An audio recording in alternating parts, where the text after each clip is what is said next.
You know the feeling, right? You set this huge, ambitious goal, you're super motivated, and then a few weeks later, poof, it's gone.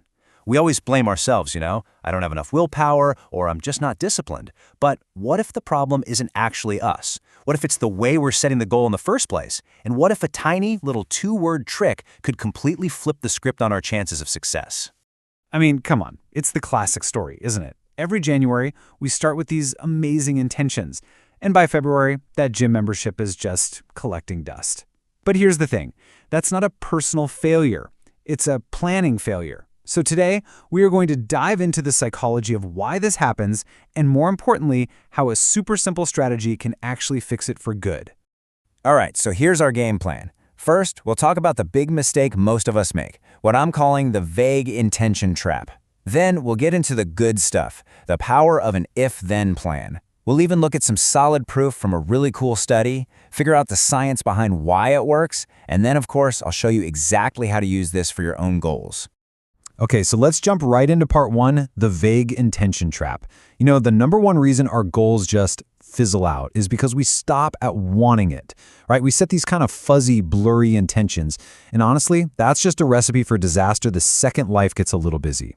So there's actually a technical term for this, from the research of a psychologist named Peter Gollwitzer. He calls it a goal intention. And it's basically just a statement of what you want. I intend to get in shape, or I want to write a book.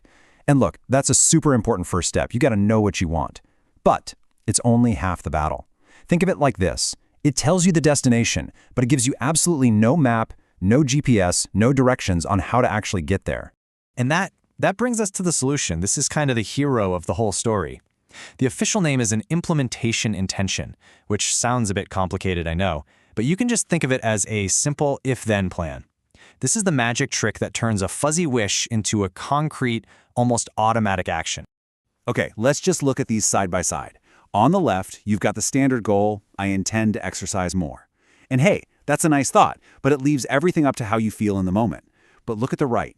When I get home from work on Monday, then I will immediately put on my gym clothes. Bam! You see the difference? It's huge. You've already made the decision. You've created a specific cue, getting home, that automatically triggers the action. Now, I know what you might be thinking. Okay, that sounds nice. It's just a little mental trick. But does it actually work? Well, this isn't just some feel-good advice. It is backed by some seriously compelling research. So let's get into the proof. All right, so check this out. In this one really clever study, researchers gave a group of university students a challenge: complete a difficult personal project over the Christmas break. I mean, just think about that for a second. The holidays, it's like the worst possible time, right? You've got distractions, family stuff, parties. It's basically the perfect battlefield to test if a goal will succeed or fail. So here's what they did. The researchers tracked what happened. They split the students who had these tough goals into two groups. Group 1 just set the goal. That's our goal intention group. But Group 2, they also created a simple if-then plan. And what they found?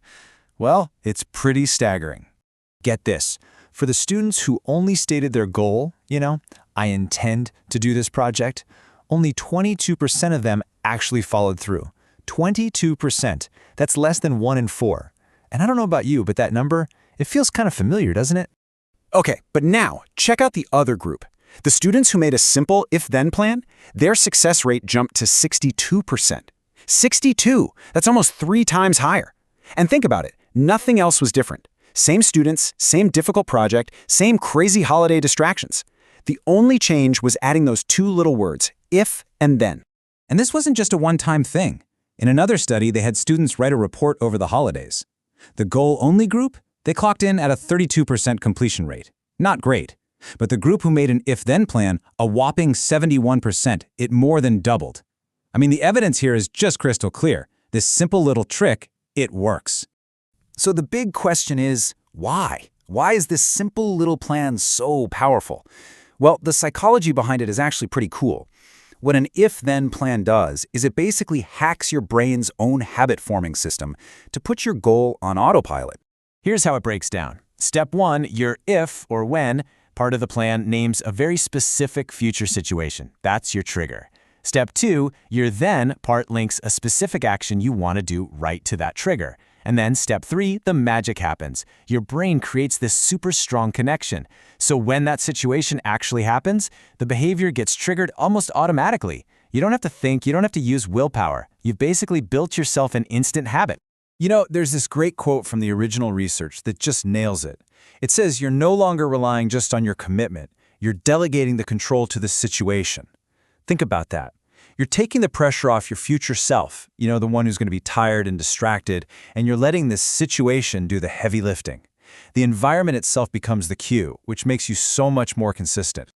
All right, so we've covered the problem, we've found the solution, and we've seen the proof that it works.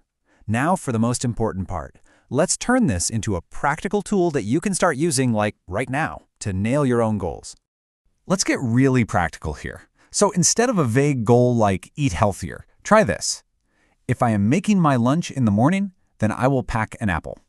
Simple. Want to read more? How about when I get into bed at night, then I will read one chapter of my book.